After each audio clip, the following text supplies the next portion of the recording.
Muy buenos días tengan todas y todos ustedes. La Universidad Autónoma Metropolitana, Unidad Coajimalpa, les da la más cordial y cálida bienvenida a la inauguración oficial de su biblioteca. Nos acompañan en el presidium, quiero mencionar que el doctor Miguel León Portilla está en camino, en unos minutos nos acompañará. Nos acompañan el doctor Leonardo Mayonami, de la Universidad degli Studi di Siena. Les pido un aplauso para él, por favor.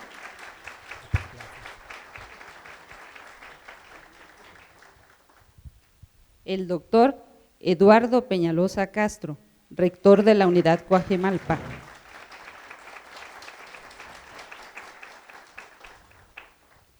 La doctora Caridad García Hernández, secretaria de la Unidad Coajimalpa.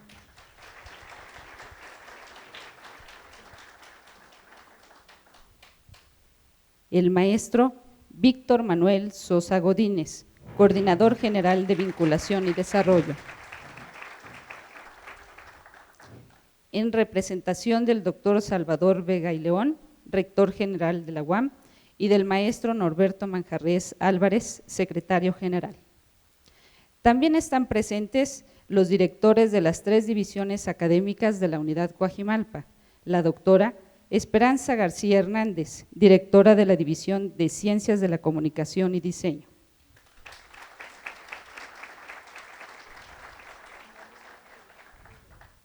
El doctor Irán Beltrán Conde, director de la División de Ciencias Naturales e Ingeniería.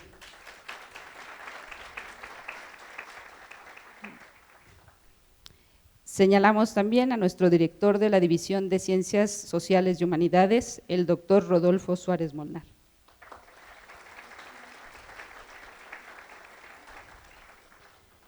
La licenciada Margarita Ibarra Martínez, coordinadora de la biblioteca de nuestra unidad.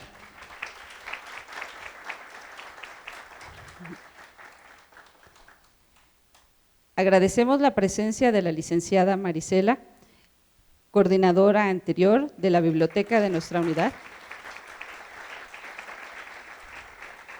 en representación del rector de la unidad Iztapalapa. Agradecemos la presencia de nuestros distinguidos invitados, así como de nuestros profesores, alumnos y personal administrativo. Gracias a todos por estar aquí. Iniciamos esta ceremonia con la conferencia La Biblioteca Camaldoli de Arezzo, por el doctor Leonardo Mayonami, invitado por la División de Ciencias de la Comunicación y Diseño.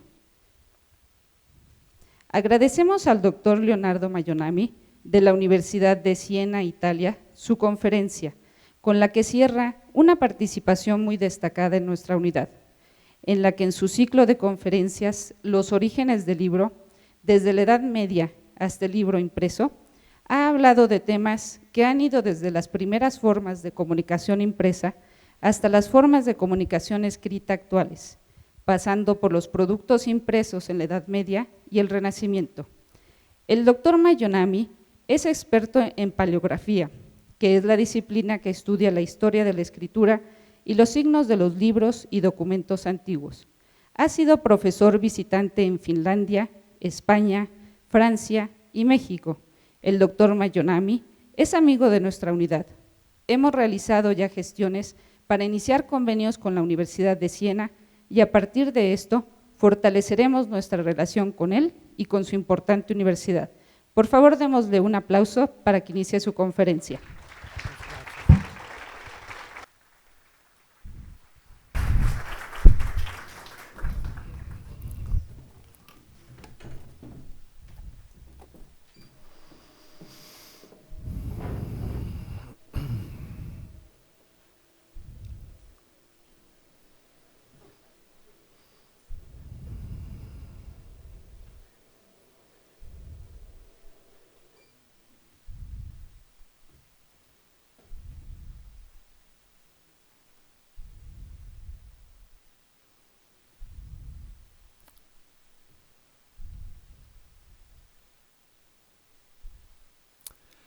Estimadas señoras, estimados señores, cuando me invitaron para tener esta charla, No les niego que me sentí muy honrado al poder hablar en esta prestigiosa universidad.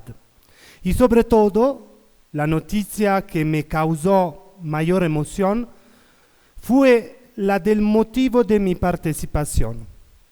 La cosa que de hecho me ha llamado más a la atención fue que habría hablado en la inauguración de una biblioteca universitaria de nueva y moderna concepción. Para mí, que estudio cosas tan antiguas y distantes de la función de una biblioteca moderna, es una tarea bastante ardua el describir en pocas palabras cuán emocionado estoy, dada la importancia de este evento. La nueva estructura proyecta una vez más a esta universidad hacia el nuevo, hacia expectativas culturales de máximo respiro, hacia una ampliación no solo de la memoria escrita, sino también, y gracias a servicios innovadores como por ejemplo bancos de datos, referencias, catálogo online, a una función de máxima importancia en el cuadro de la educación y del saber. De hecho, cualquier biblioteca, pero sobre todo la universitaria, representa el soporte más elevado de la base formativa al servicio de lo máximo nivel de estudio de la humanidad, es decir, el estudio académico. Entre los tantos pensamientos que circulaban por mi mente, un personaje de todos se distinguió sobre todos. Lo demás, y me acordé de sus palabras eternas y casi lapidarias. Se trata de un pasaje literario de la grande escritora francesa de origen belga, Marguerite Yourcenar. La autora del celebérrimo libro Memorias de Adriano, en su obra maestra, describe el sentido recóndito, más profundo y, si me permiten, la motivación más íntimamente funcional que empuja al hombre a la construcción de una biblioteca. Un lugar entendido no como un vetusto memorial del saber, sino como propulsión creativa de una nueva cultura para la evolución humana y social. Esta mujer, la primera a haber sido elegida en la Académie Française, en su libro describe la historia de Publio Helio Traiano Adriano, el emperador romano del siglo II, imaginándolo concentrado en escribir una larga carta en la cual habla de su vida pública y privada. El emperador reflexiona acerca de sus triunfos militares, acerca de su amor hacia la poesía, la música, la filosofía, y de su pasión hacia el jovencísimo amante Antino. Como he dicho, uno de los pasajes más interesantes de este libro ofrece una sesión de gran humanidad y de gran sabiduría por parte del emperador. Así podemos leer una metáfora que tiene la finalidad de describir el valor y la importancia de la cultura a través del medio del libro en su forma colectiva principal y más elevada, es decir, la biblioteca. Hoy, pidiendo en préstamo una parte del texto, quisiera citar las palabras que la autora pone en boca al emperador. Fundar bibliotecas equivale a construir graneros públicos, amasar reservas para un invierno del espíritu que, a juzgar por ciertas señales, y a pesar mío, veo venir. He reconstruido mucho, pues ello significa colaborar con el tiempo en su forma pasada, aprendiendo o modificando su espíritu, sirviéndole del relevo hacia un más lejano futuro. Es volver a encontrar bajo las piedras el secreto de las fuentes. Marguerite Yourcenar, de esta manera, con potencia poética y literaria, pone en evidencia dos aspectos imprescindibles del saber y de la vida intelectual de cada hombre de ciencias.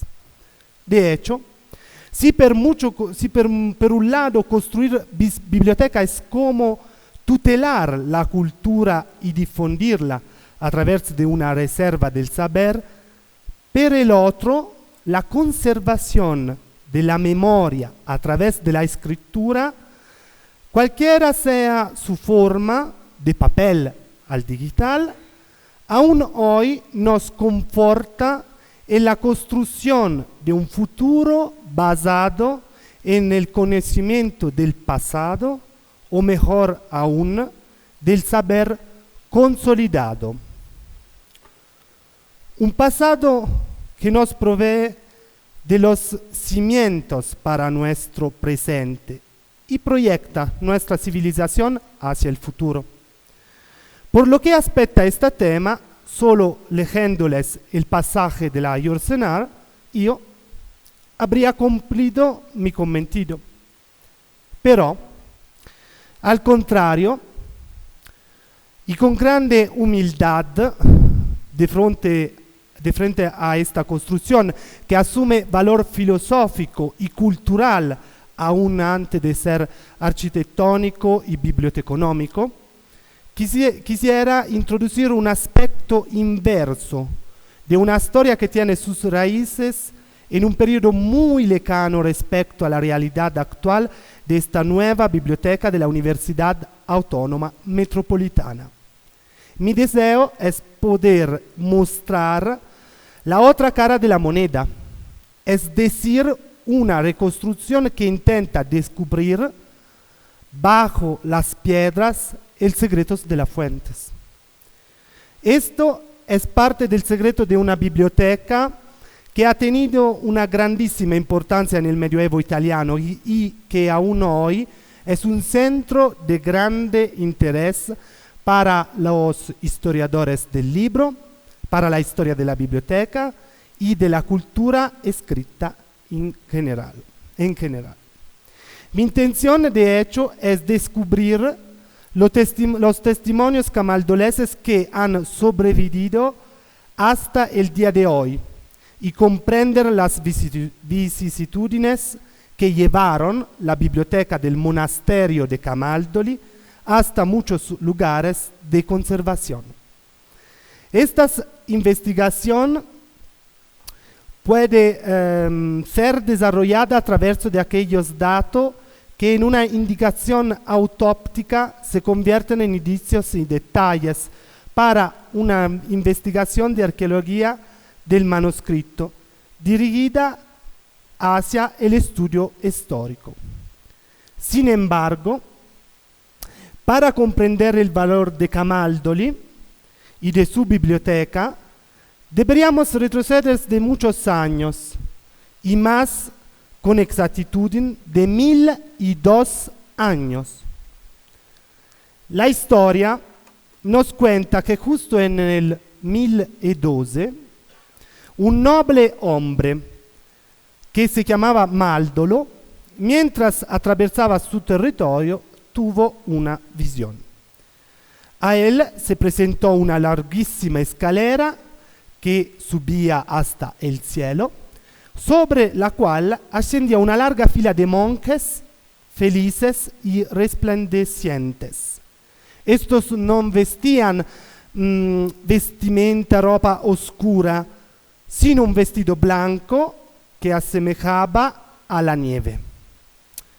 Impresionado por aquella visión, Maldolo encontró el monaco benedettino Romualdo y decidió donarle su propiedad como lugar idóneo para construir un monasterio. Romualdo entonces tomó la decisión de construir 5 celdas pequeñas para llevar una vida eremítica, solitaria y contemplativa en el nombre de la fe cristiana, y llamó este lugar Camaldoli, por haber sido el campo de Maldolo. Para la vida eremítica non fue una ruptura con la regla de San Benedicto, fue más bien un superamiento fuertemente ligado a las enseñanzas de los padres. Esto hecho se consagró también con el cambio del color de la vestimenta de uno oscuro, como es en la usanza benedictina, a blanco como su variante camaldolés, exactamente como en la visión de Maldolo. En este espacio de paz y serenidad se comenzó desde el principio a construir una colección de libros que muy pronto se convirtió en una verdadera biblioteca. A lo largo de los siglos, la colección libraria se enriqueció con manuscritos y libros impresos, principalmente gracias a la capacidad de previsión de 2 priores generales. Entonces, el patrimonio manuscrito de la biblioteca continuó a aumentar y a enriquecerse hasta el momento en el que las supresiones religiosas, golpeando fuertemente las órdenes de monjes, depredaron la mayor parte de los libros. Entre el 700 y el 800, de hecho, el material librario de los conventos y monasterios fue confiscado en un proceso de secularización del patrimonio del Estado y fue depositado en la biblioteca de la capital más cercana a su lugar de proveniencia. Hasta esa época, al interior de la biblioteca de Camaldoli, se conservaban más de 7.000 libros impresos, 400 códices y más de 700 incunables. Así, esta fue saqueada y el material documental, que comprendía más de 500 pergaminos, fue transferido al Archivio de Estado de Florencia y el patrimonio dividido entre la Biblioteca Nacional de Florencia y la Biblioteca Rigliana di Poppi nel Castillo de Poppi.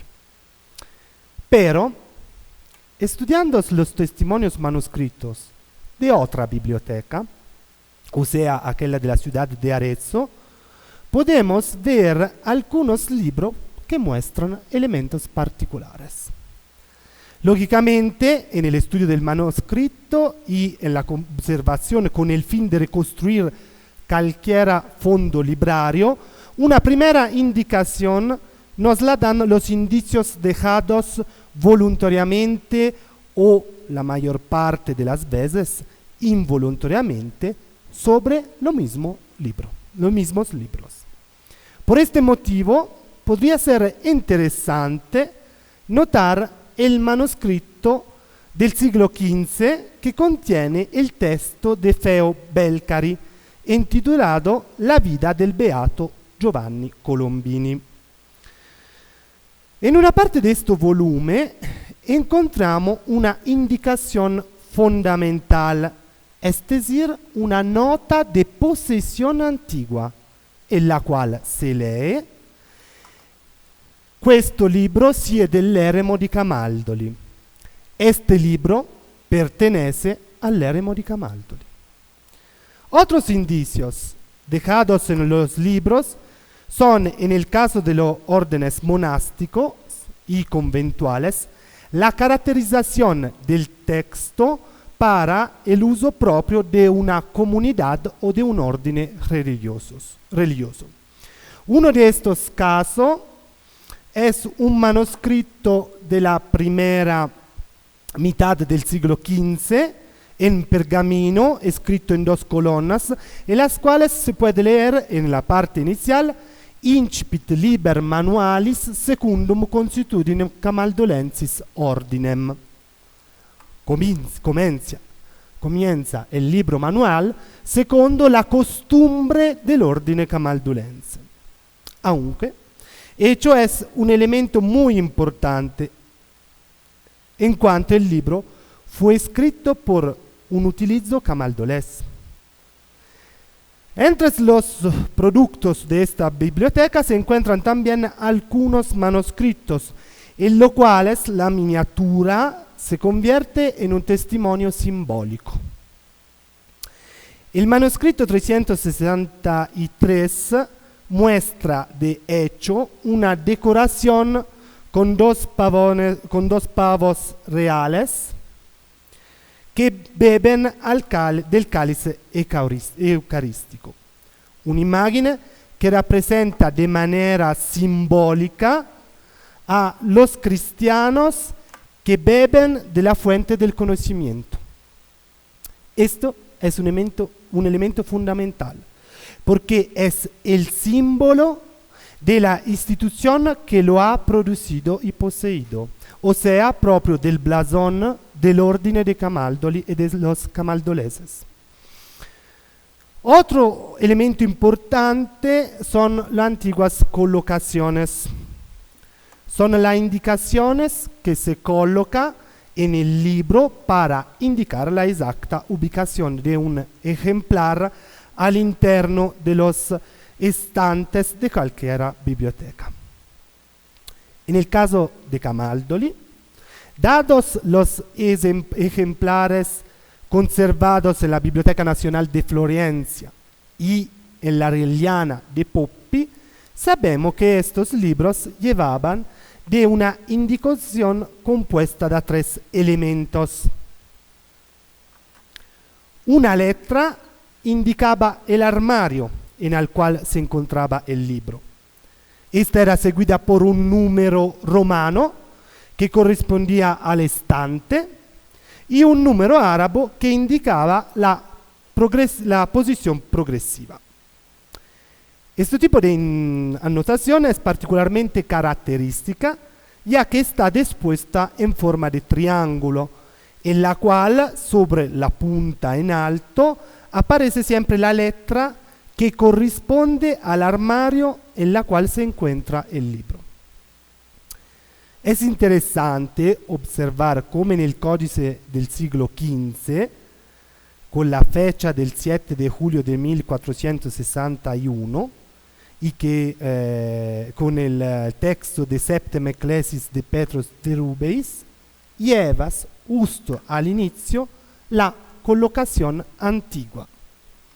Sacre eremi Camaldoli scripto catálogo, es decir, anotando en el catálogo del Sagrado Eremo de Camaldoli, armario O, estante primero, número progresivo 37.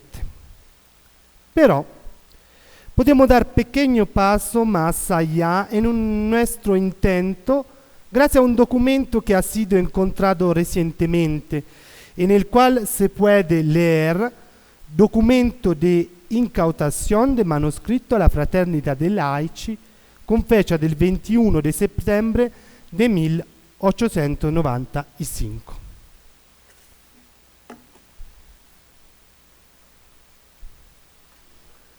Este acto oficial, redactado por el primer bibliotecario de la Fraternidad de Laici y que hoy se llama Biblioteca de la Ciudad de Arezzo, testimonia la llegada de una caja que contenía 41 manuscritos que provenían de Camaldoli y que estaban destinati a la Biblioteca de la Fraternidad.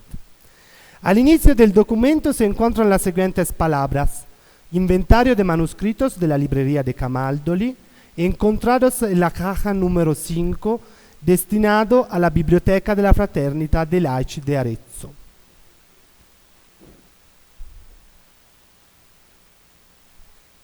Los 41 libros indicados en este acto, en la mayor parte de los casos, a pesar de ser descritos de manera sumaria, fueron dotados a la colección antigua, por lo cual ha sido posible encontrarlo en la colección de Arezzo.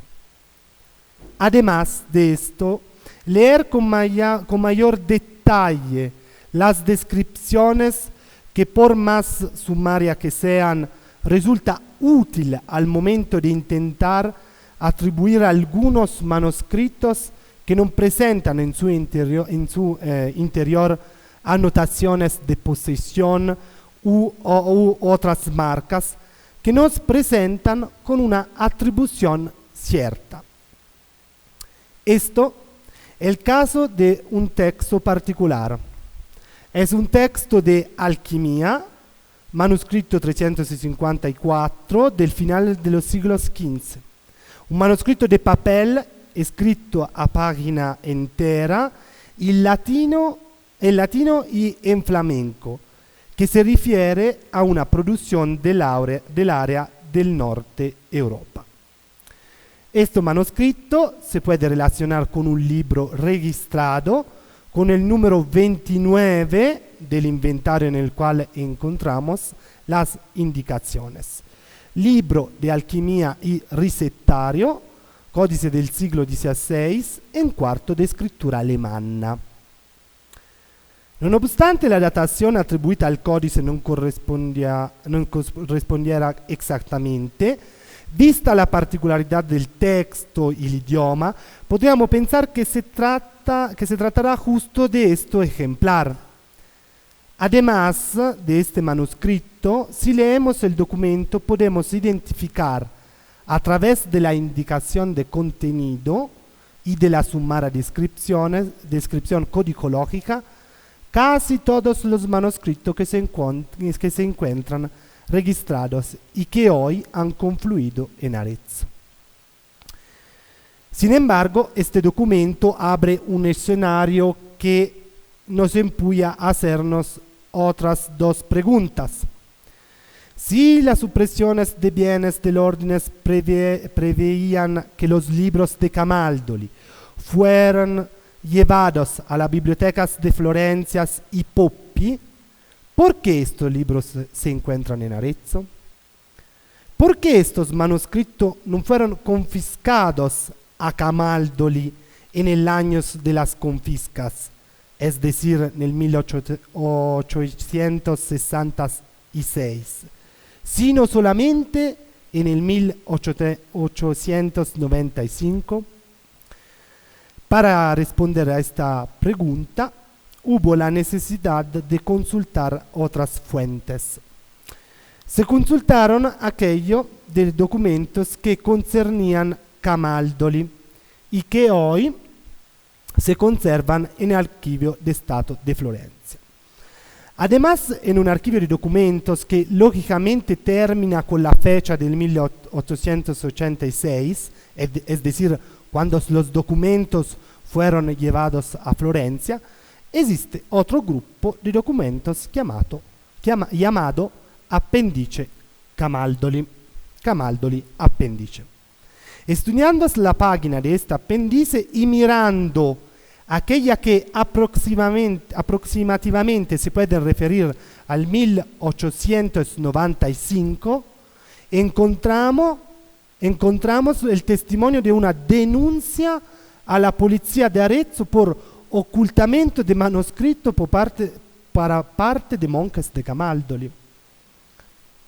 Justo en el 1895, de hecho, el director del Archivio de Estado de Módena había ido al eremo de Camaldoli en visita. Probabilmente el monje bibliotecario, honrado por la visita de una persona que pudiera comprender el valor de los documentos y los manuscritos que conservaba, le mostró al estudioso algunos de los códices que tenía. Aquellos manuscritos estaban en el monasterio porque evidentemente fueron escondidos por los monjes para que no lo fueran confiscados como parte de su patrimonio por los funcionarios del Reino de Italia. El archiviador de Estado, según la documentación, respetando su rol como oficial del nuevo Estado italiano, apenas concluyó su visita al monasterio, se dirigió al comando de policía más cercano, el de Arezzo, para denunciar el suceso. De esta manera, los manuscritos fueron confiscados y llevados no a la biblioteca más cercana al monasterio, sino a la biblioteca de la capital, es decir, de Arezzo. La atribución de otros 41 manuscritos a la antigua biblioteca de Camaldoli seguramente non cambia la historia, pero si nos presenta una pequeña pieza de un rico mosaico. Estos descubrimientos, de hecho, nos ayudan a reconstruir un cuadro variegado y vivaz, en el cual, por su carácter fascinante, los ejemplares manuscritos son un elemento imprescindible en la reconstrucción de la cultura de Camaldoli. En este caso, los documentos de archivo y los manuscritos, como en un autoanálisis, se convierten en portavoces y testimonios de una misma historia, en una especie de rompecabezas de indicios que uno presupuesto el otro desde el medioevo le dan una nueva luz a viejas sombras. Esta es una historia en la que los protagonistas no son los personajes anteriormente mencionados, sino los mismos libros de Camaldoli. Por este motivo, ahora, saltando de nuevo unos 1000 años y volviendo a la actualidad, permítame de expresar mis más sinceros deseos a esta biblioteca para que pueda llevar a cabo de la mejor manera sus servicios de estudio y de investigación para todos aquellos estudiosos y estudiantes que la utilizarán. Todo esto con la esperanza de que sean estos usuarios, estudiantes y docentes, a través de su obra intelectual, a llevar a cabo de sus propias aspiraciones investigativas y culturales al servicio de la comunidad científica y que, como sucedió en el caso de Camaldoli, lleven alto el nombre de este edificio al menos otros 1000 años. Digo todo esto porque la Universidad Autónoma Metropolitana de Ciudad de México, gracias a esta biblioteca, portavoz de novedad y de cultura, de la oportunidad a todos aquellos que tendrían acceso a ella, de desarrollar un proficuo trabajo para la difusión del estudio mediante los libros, que, como decía Lajos Senar, equivale a amasar reservas para un invierno del espíritu, pero, sobre todo, para volver a encontrar bajo de las piedras el secreto de las fuentes. Muchas gracias.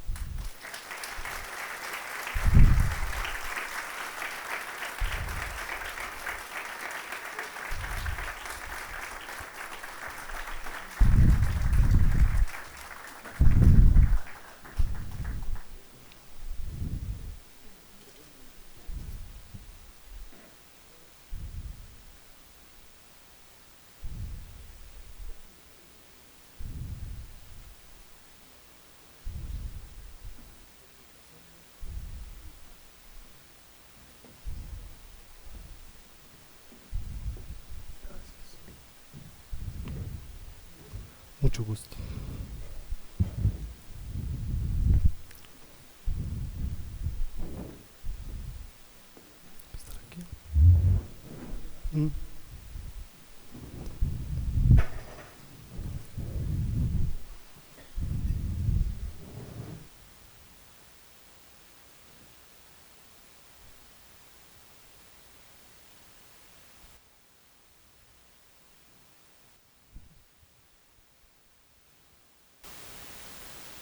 Le damos la más cordial bienvenida al doctor Miguel León Portilla, para quien les pido un gran aplauso.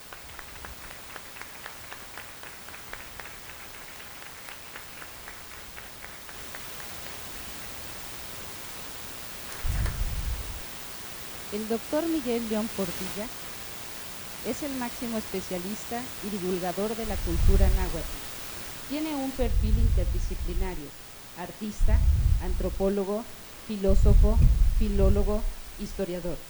Sus estudios acerca de los pueblos prehispánicos permiten conocer su arte, sus creencias, sus tradiciones, su pensamiento, su cultura.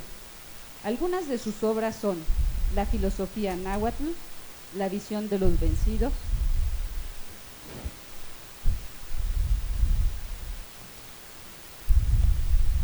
Los antiguos mexicanos a través de sus crónicas y cantares, El reverso de la conquista, 13 poetas del mundo azteca, Tiempo y realidad en el pensamiento maya, Nezahualcóyotl, poesía y pensamiento, México Tenochtitlan, su espacio y tiempos sagrados, Hernán Cortés y la Mar del Sur, Cartografía y crónicas de la antigua California, Literaturas indígenas de México, La filosofía náhuatl estudiada en sus fuentes, La flecha en el blanco, 15 poetas del mundo náhuatl, Francisco Temazatl, Bernardino de Sahagún, pionero de la antropología. Miembro de las más importantes asociaciones académicas internacionales y miembro del Colegio Nacional desde 1971. Premiado en todo el mundo, doctor honoris causa en 16 universidades del mundo, entre las que se encuentra la UAM en el año 2009. La conferencia que nos enorgullece presentar es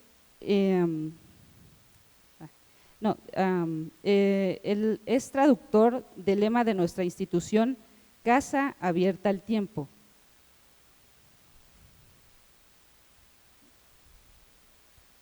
Enseguida toma la palabra el doctor Miguel León Portilla.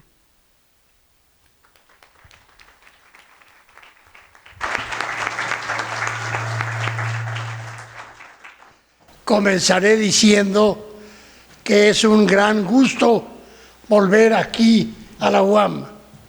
Yo estuve hace un año justamente aquí, cuando esto estaba en obra negra, y ahora ya lo veo en obra blanca.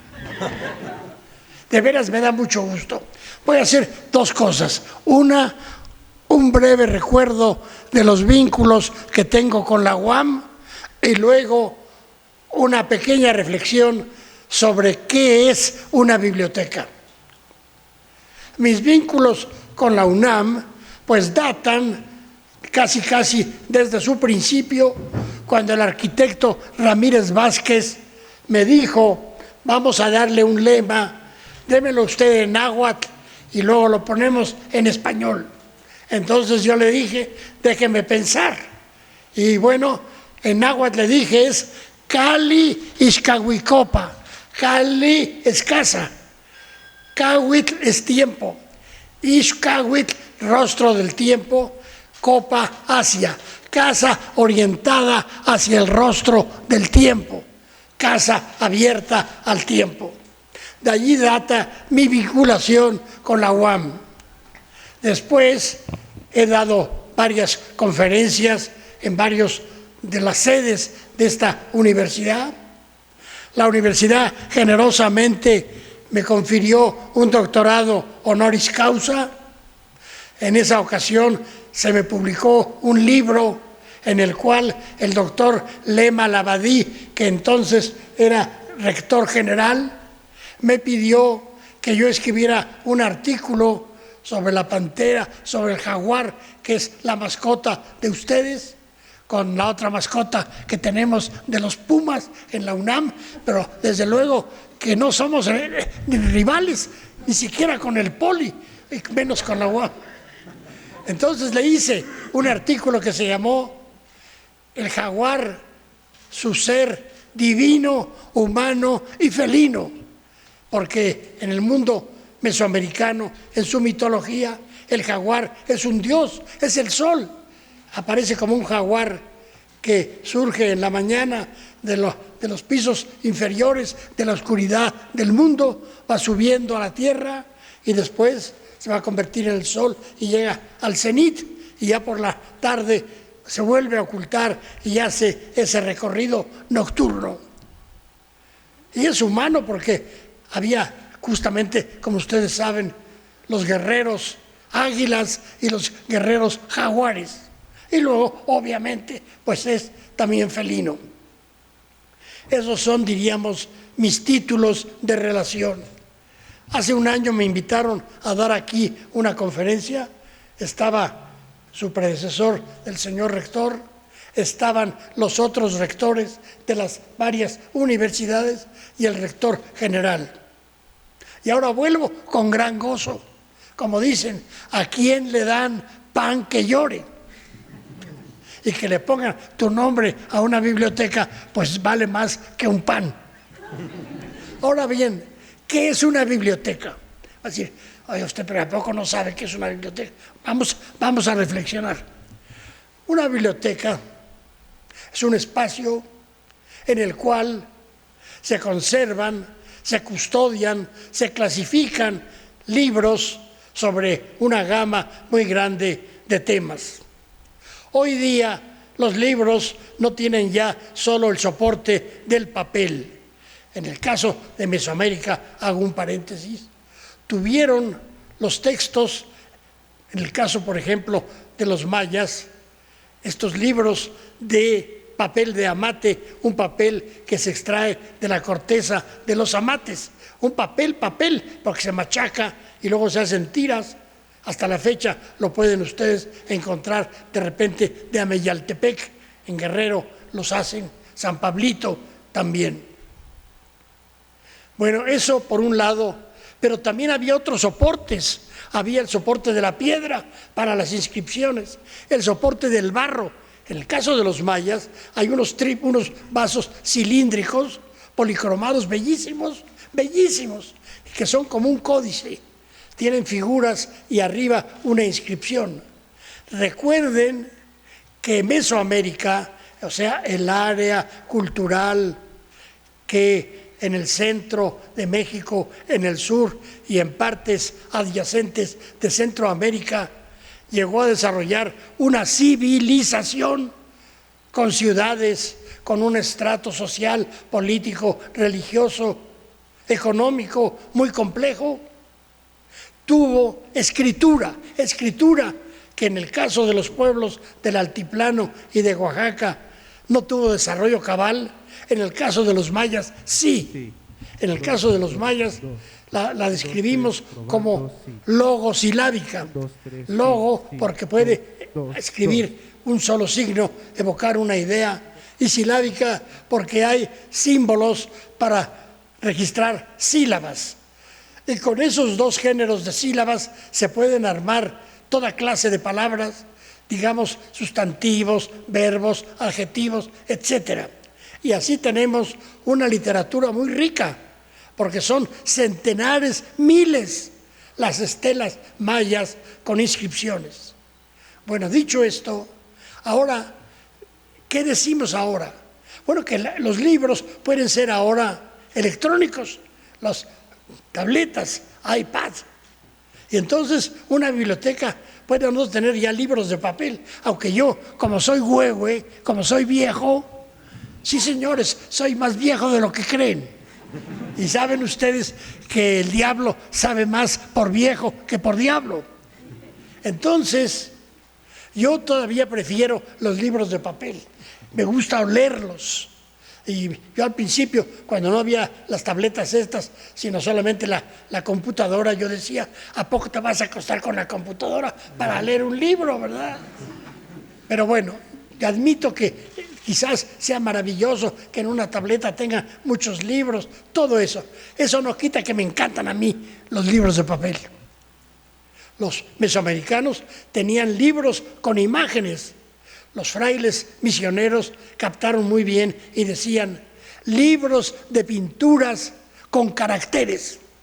Bueno, dicho esto, ¿qué es una biblioteca? Bueno, un recinto en el cual se conservan hoy día ya, tanto en papel como en formato electrónico.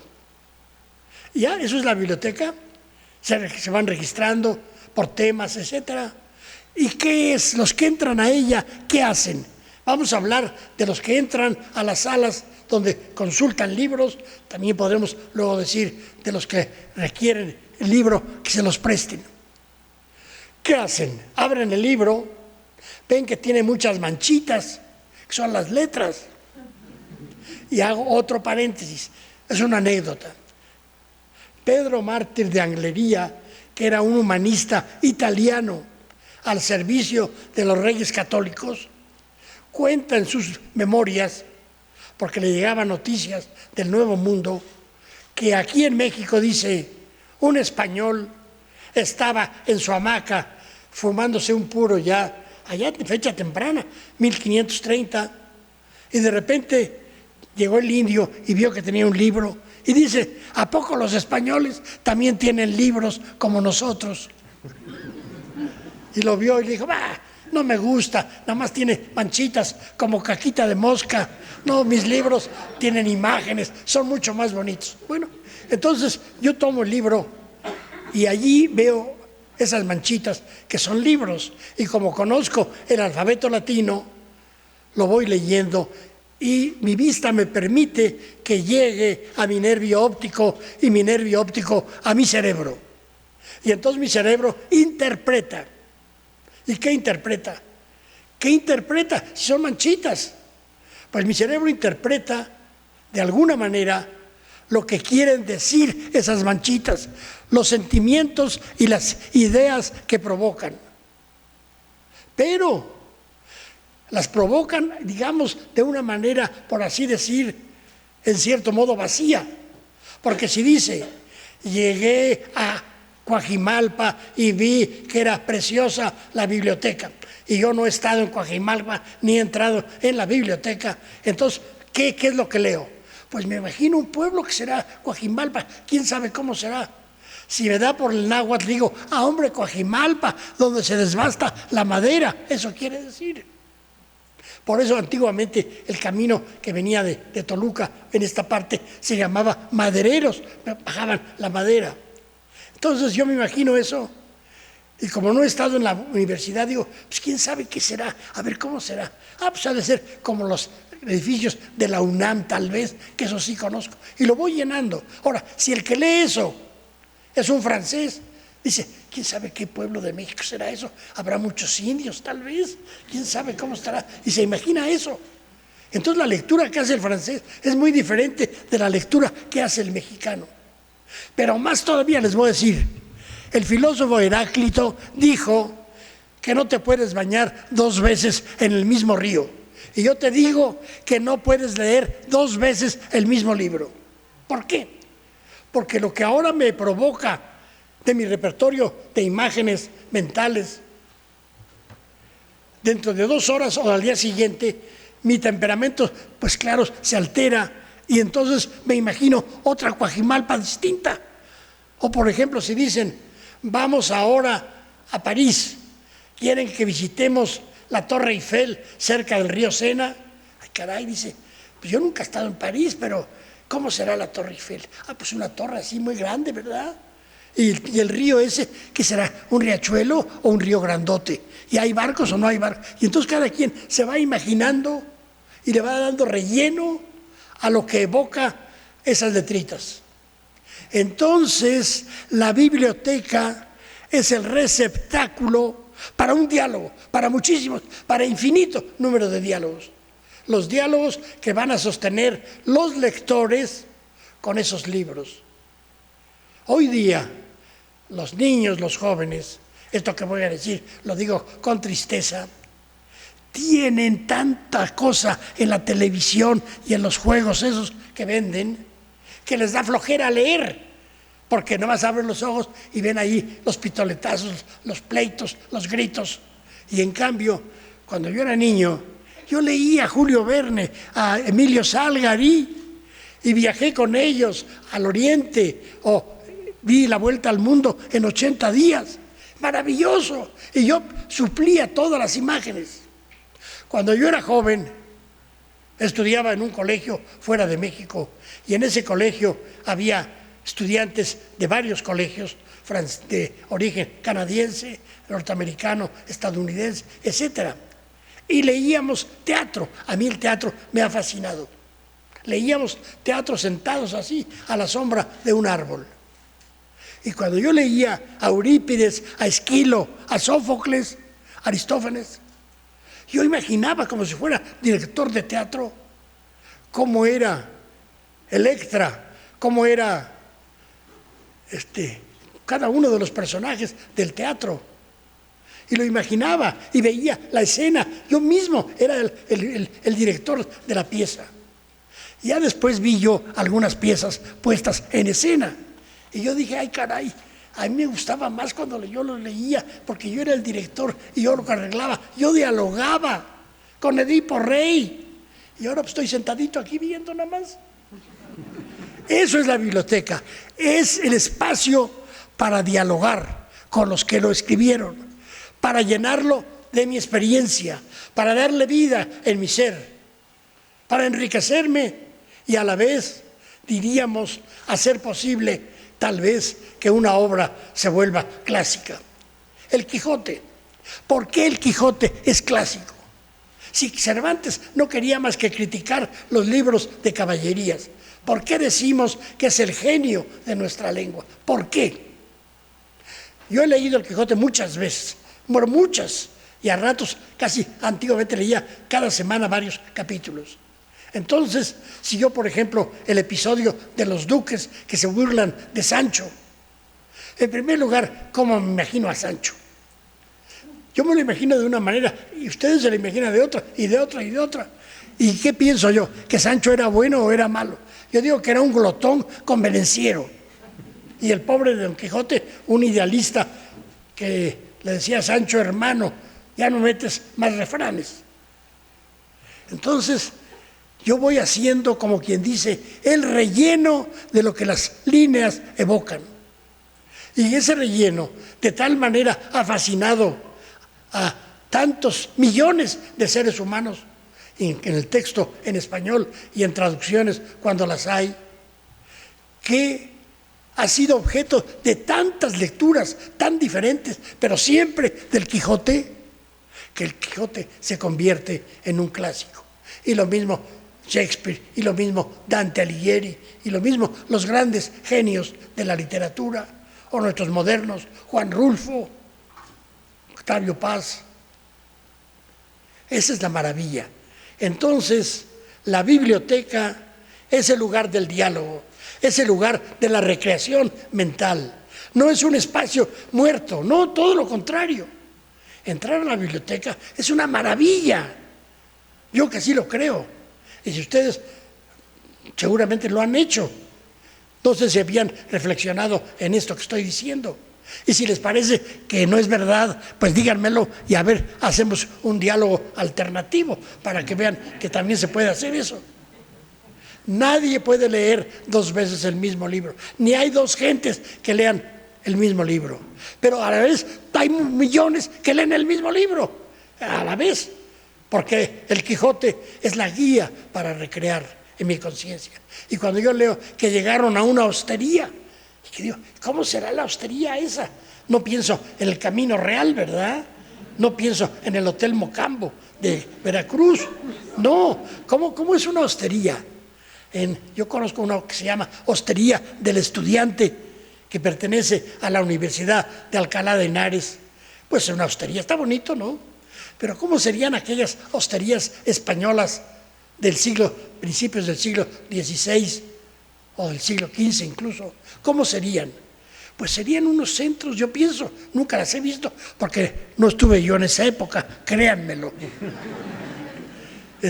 ¿Cómo serían? Pues tendrían una entrada, ¿verdad? Y allí habría mesas, algunos estaban tomando su vino, luego había una escalera para entrar a los cuartos, que eran de madera, unas camastros, nada cómodos, la verdad. Aunque le voy a decir que los actuales tampoco son tan cómodos, con eso de que ponen las camas de esta altura, yo tengo que tomar vuelo para poderme meter. Entonces, empiezo a pensar en lo que era una hostería. Estoy leyendo el Quijote, don Sancho y el Quijote llegaron a tal hostería. O pienso en la hostería de Laurel, si ha ido alguna representación de don Juan Tenorio. Ese es, por consiguiente, el espacio viviente que es la biblioteca, el espacio del diálogo. Yo quiero platicar con Cervantes, quiero platicar con Shakespeare, quiero platicar con Aristóteles, quiero platicar con Platón. Es maravillosísimo. Y ustedes, como decía el profesor italiano, tienen aquí esa posibilidad maravillosa. Ahora que veo yo este campus de Coajimalpa, está precioso, precioso. A mí a veces me da mucho gusto decir, veo cosas que me da orgullo que estén en México. Nosotros, los mexicanos, criticamos todo el santo día. Ay, que esto, que el otro, que los ladrones, que los asaltos. Sí, hay muchas cosas malas, pero hay algunas cosas buenas. Yo tengo en la UNAM 57 años de académico y me parece maravilloso. Yo estoy en contacto con la UAM, veo este campus, me parece maravilloso. Y es un privilegio estar en estos campus. Yo le decía al rector Juan Ramón de la Fuente, a quien conocí a él siendo él joven, yo le dije un día, paseando por los jardines allá en la CEU, mira, yo aquí vengo, tengo una secretaria, tengo un ayudante de investigador que me paga el CONACYT, doy mi clase, tengo un seminario que me gusta muchísimo dar, tengo un director que me trata bien y encima me pagan porque hago lo que se me antoja. Me dice, pues si quieres ya no te pagamos. Digo, tampoco, no exageremos, ¿verdad? La vida del universitario, se los digo yo, con 40 y tantos años, y además yo venía por estos rumbos, siendo joven, a dar clases en aquello que se llamaba el Mexico City College, en el kilómetro 16,5 de la carretera a Toluca. De manera que de dar clases yo debo de tener cerca de 60 y tantos años, 60 y tantos, 63, 64. Y la vida académica, si yo fuera un banquero, hombre, yo diría, pero vamos a procurar que crean que tengo mucho dinero para que me quieran hacer negocios. Yo no tengo que decir que tengo mucho dinero ni poco, me da igual totalmente. Lo que me interesa es estar en contacto y la biblioteca es como el primer escenario maravilloso. Gocen de esta biblioteca, aprovechen esta biblioteca, los felicito. Muchas gracias por haber pensado en mí para ponerle el nombre. Muchas gracias.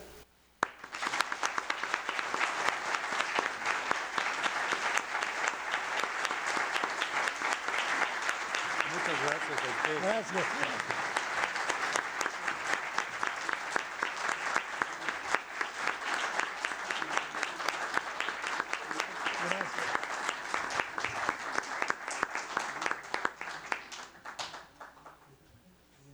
Enseguida toma la palabra el rector de la Unidad Coajimalpa, el doctor Eduardo Peñalosa Castro. Muchas gracias. Muchas gracias a usted, doctor Miguel León Portilla, de verdad es un orgullo para nosotros.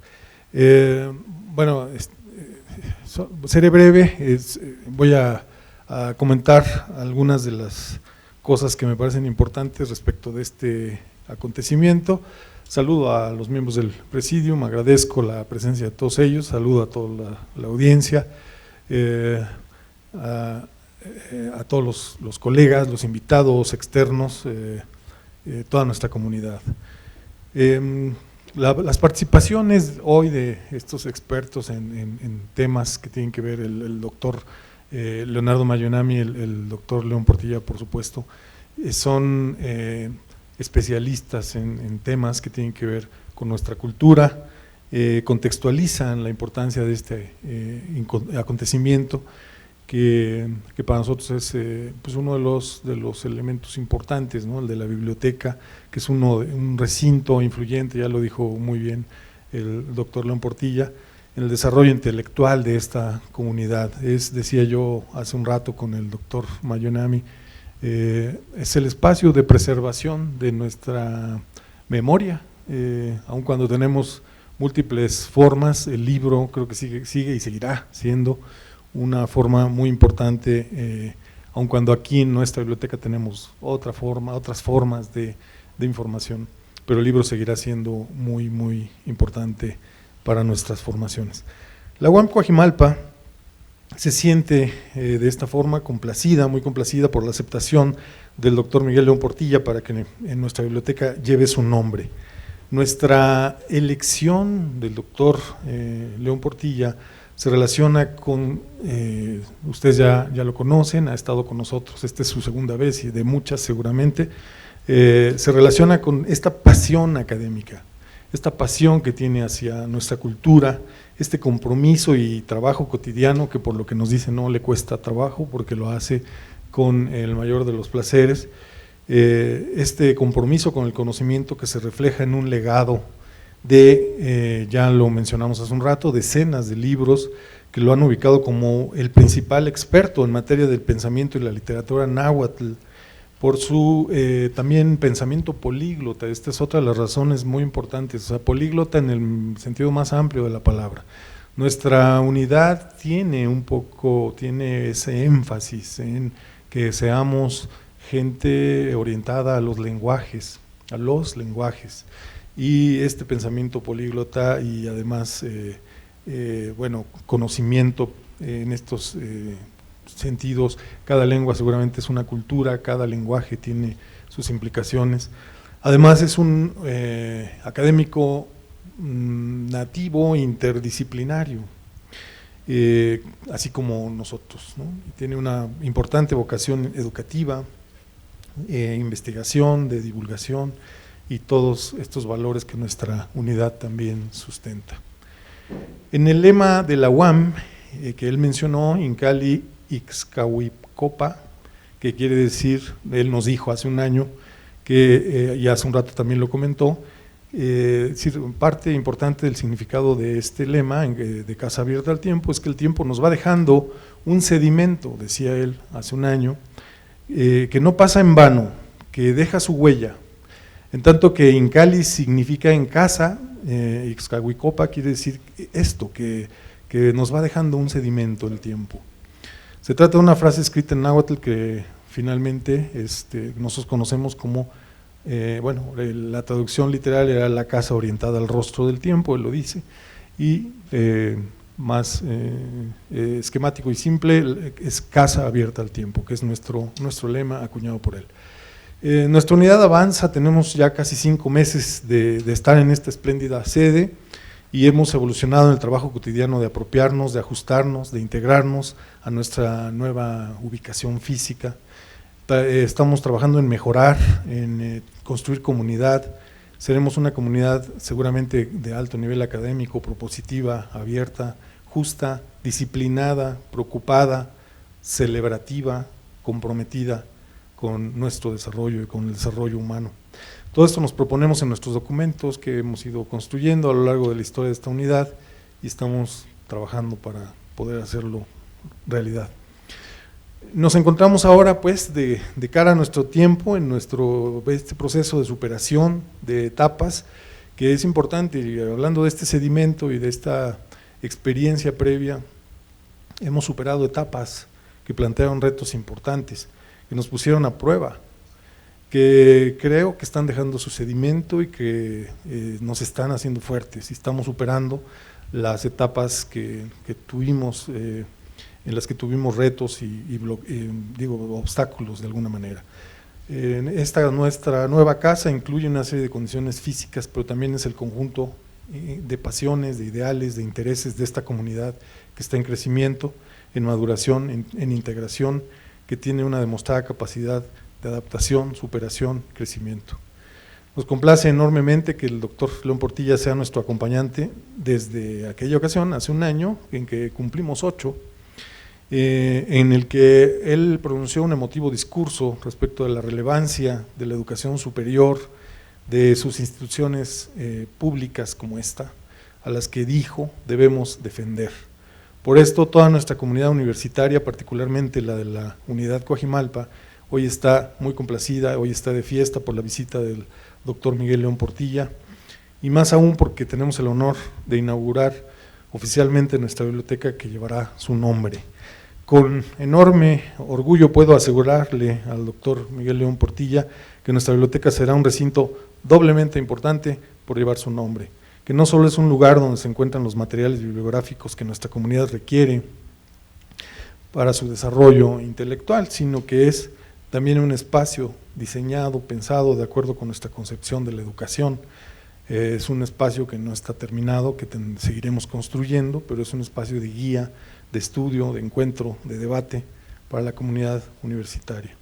Ha sido pensado como un lugar estratégico que dispone de servicios de información, desarrollo, etcétera. Es un elemento central para la red de apoyos académicos y didácticos que queremos ofrecer a nuestra comunidad. Trabajamos para que sea un centro de extensión académica más que una instancia de servicios y de apoyo.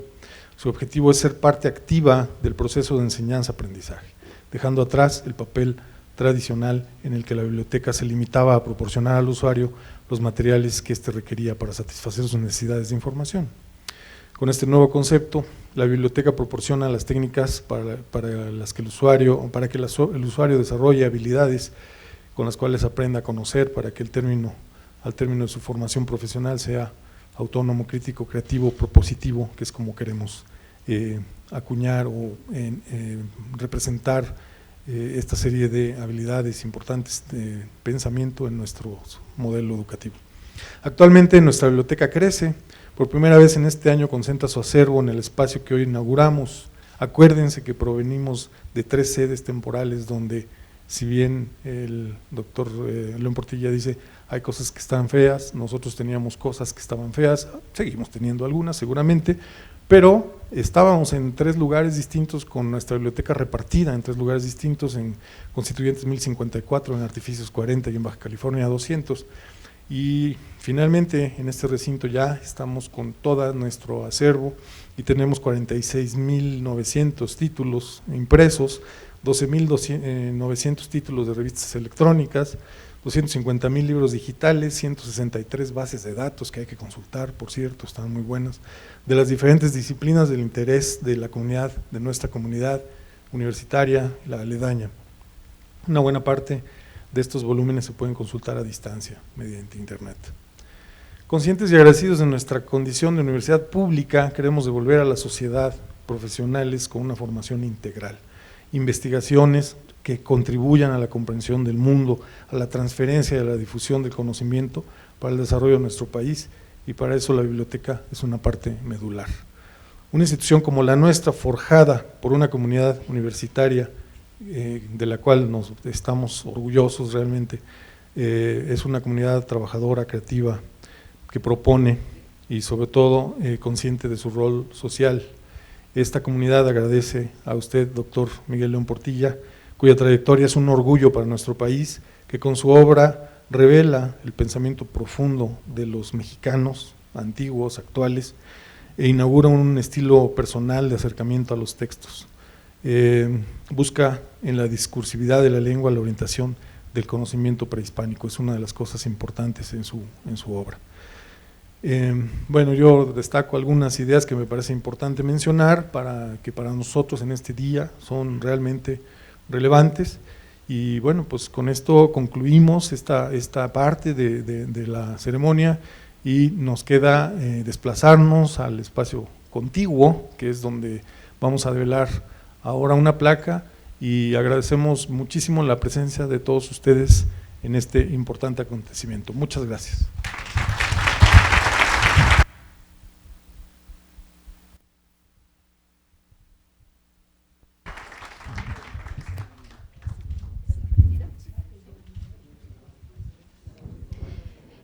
Queremos agradecer al doctor Miguel León Portilla la donación de libros que hace el día de hoy a nuestra biblioteca. Les pido un fuerte aplauso para él.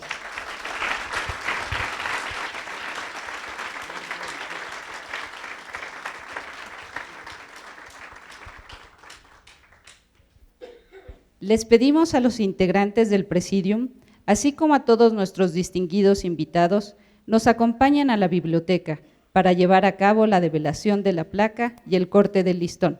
Gracias. Agradecemos a todos su presencia y pedimos al doctor Miguel León Portilla y al doctor Eduardo Peñalosa Castro hagan el honor de develar la placa conmemorativa. Muy bien, muchas gracias.